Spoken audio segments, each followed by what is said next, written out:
Delhi, Mumbai, Paris, Kolkata, जितनी तेजी से ये कैमरा घूमा है ना ऊट पटांग एंगल में, उतनी ही तेजी से बिपाशा बसु घूमी थी। और दिल्ली से शुरुआत मैंने इसलिए की क्योंकि मेरे पीछे एपीजे स्कूल देख रहे हैं, ऐसा ही स्कूल दिल्ली में एपीजे स्कूल जहां बिपाशा बसु पढ़ा करती थी। ये वाले एपीजे में नहीं पढ़ा करती थी, दूसरे वाले एपीजे में पढ़ा करती थी। अच्छा, दिल्ली में रहती थी शुरुआत में, फिर परिवार जो है कोलकाता चला गया। परिवार कोलकाता गया और बिपाशा बसु पढ़ाई लिखाई में जो है वो काफ़ी होशियार किस्म की स्टूडेंट रही और साइंस ली थी उन्होंने। पापा इंजीनियर थे तो चाहते थे कि बेटी डॉक्टर बने, लेकिन बेटी के साथ दिक्कत ये थी कि बेटी को चूहे देखकर डर लगता था और वो बेहोश हो जाया करती थी। अब भाई इतना डर अगर लगेगा तो किस तरीके से काम चलेगा, और काम चला नहीं तो बेटी ने आगे जाकर जो है ले ली कॉमर्स। फिर क्या हुआ, चलिए सफर पर लेके चलते हैं आपको बिपाशा बसु के।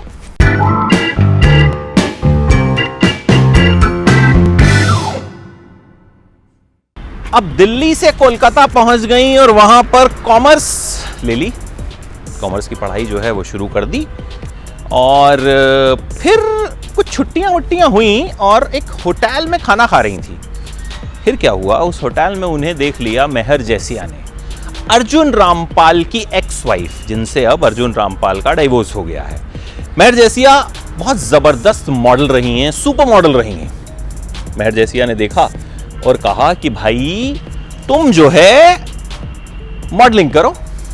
उनके कहने पर इन्होंने मॉडलिंग शुरू की, एक सुपर मॉडल कॉन्टेस्ट में हिस्सा लिया, उसके लिए पेरिस भी गई। फिर धीरे धीरे करते करते मॉडलिंग का सफर जो है शुरू हो गया। लेकिन ये सफर कुछ बहुत खास जा नहीं रहा था। मतलब ठीक है मॉडलिंग हो रही थी, लेकिन मुंबई में ट्रक ड्राइवर्स की कॉलोनी में इन्हें रहना पड़ा। एक आंटी के पास ये रहा करती थी और खाने के पैसे तक नहीं होते थे। 7 रुपए में एक नूडल्स पैक करवाती थी जो शाम को 5 बजे मिलता था इनको।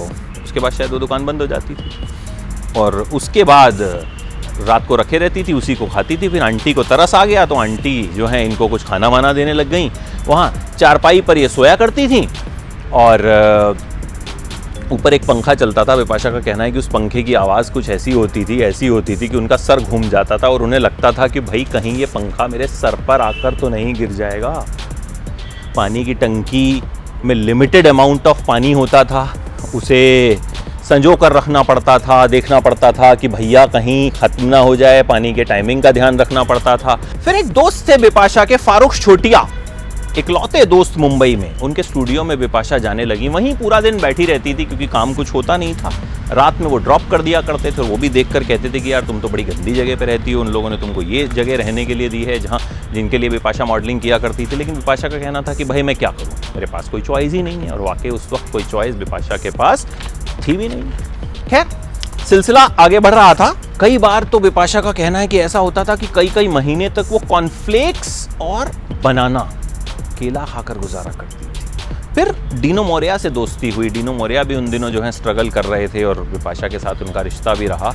और जय हिंद एक जगह है मुंबई में, वहाँ पर रोटी और चावल की एक थाली मिलती थी। डीनो और बिपाशा वो थाली लेते थे और शेयर करते थे, एक जना चावल खाता था और एक जना रोटी खाता था। तो इस तरह से तो बिपाशा का जो स्ट्रगल है वो चला। लेकिन फिर धीरे धीरे काम मिलना शुरू हुआ। फारूक छोटिया जो हैं उन्होंने लोगों से मिलवाया, धीरे धीरे बिपाशा को लोग जानने लगे और फिर बिपाशा की ज़िंदगी जो है वो घूमने लगी कामयाबी की तरफ। जिस सुपर मॉडल कॉन्टेस्ट को बिपाशा ने जीता था ना, उसके एक जज विनोद खन्ना भी थे। तो विनोद खन्ना ने बिपाशा से कहा कि मैं अपने बेटे के साथ आपको हिमालय पुत्र में लॉन्च करना चाहता हूँ, विनोद खन्ना के साथ। बिपाशा को लगा कि वो भी बहुत छोटी हैं और बिपाशा ने मना कर दिया, नहीं हो पाया लॉन्च। अभिषेक बच्चन के साथ एक फिल्म की बात चली, उस फिल्म का नाम था आखिरी मुगल। वो फिल्म बन ही नहीं पाई जेपी दत्ता की। बाद में जेपी दत्ता ने उसकी जगह रिफ्यूजी बनाई, जिसमें करीना कपूर को लॉन्च किया गया अभिषेक बच्चन के साथ। लेकिन किस्मत में जो था वो मिला। अजनबी फिल्म बिपाशा को मिली और छा गई बिपाशा। करीना भी थी उसमें, लेकिन बिपाशा का जो ग्रे शेड वाला कैरेक्टर था ना, उसने बिपाशा को एक तरह से खूब मशहूर कर दिया, करीना पर भारी पड़ गई। करीना उस वक्त बड़ी हीरोइन थी, करीना पर भारी पड़ गई। उस वक्त हालांकि बिपाशा को डस्की कहा जाता था, क्योंकि बिपाशा जो एक ट्रेडिशनल हिंदी फिल्मों की हीरोइन है ना, गोरी चिट्टी, उस तरह से नहीं थी। उनका कॉम्प्लेक्शन थोड़ा डार्क था, डस्की था, और यही वजह थी कि उन्हें बार बार ये बात सुनाई जाती थी, बार बार ये चीज़ें उन्हें जो हैं कही जाती थी। और बिपाशा ये सब फेस भी करती थी, क्योंकि उनके पास कोई और चारा भी नहीं था। तो सब चल रहा था। अजनबी मिली बिपाशा को। उसी दौरान एक वाक़या भी हुआ। कहते हैं कि करीना के ड्रेस डिज़ाइनर ने बिपाशा की मदद कर दी करीना से पूछे बिना, और इस बात से करीना बहुत नाराज़ हो गई और करीना ने बिपाशा को काली बिल्ली तक कह दिया था। हालांकि बाद में कहा गया कि भाई बात को बढ़ा चढ़ाकर पेश किया गया। खबरें तो ये भी आई कि करीना ने बिपाशा को थप्पड़ तक मार दिया था, लेकिन खबरें कभी ये सब कंफर्म होती नहीं है। हीरोइंस के बीच में ये सब क्लैशेस जो हैं वो हमेशा चलते रहते हैं, चलते आएंगे। और बिपाशा की ज़िंदगी में भी ये सब चल रहा था। ज़िंदगी घूमे जा रही थी, घूमे ही जा रही थी, और इसी का नाम ज़िंदगी है। बिपाशा भी इसके साथ आगे बढ़ रही थी। एक दौर बिपाशा की ज़िंदगी में ऐसा भी आया जो बहुत बड़ा डाउनफॉल था। बिपाशा को ऑस्टियोआर्थराइटिस हो गया। डॉक्टर ने कहा डांस तो भूल जाइए, एक्शन तो भूल जाइए, आप 2-4 कदम चल भी नहीं पाएंगी। बिपाशा बहुत हैरान परेशान हुई। जाहिर है कोई भी होगा, लगा कि करियर ख़त्म हो जाएगा। लेकिन फिर धीरे धीरे चीज़ें ठीक हुई, बिपाशा ठीक हुई और ज़िंदगी में आगे बढ़ी। फिर खूब सारी फिल्में बिपाशा को मिलने लगीं।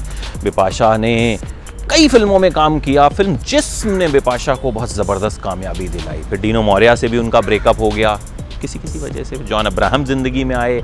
जॉन अब्राहम के साथ रिश्ता खूब सालों तक चला।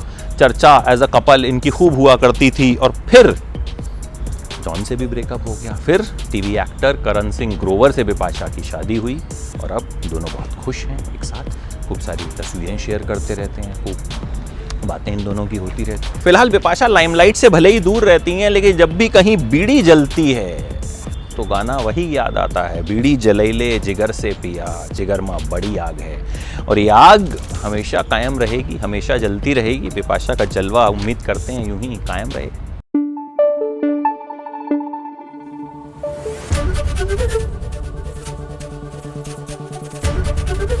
एबीपी न्यूज़ आपको रखे आगे।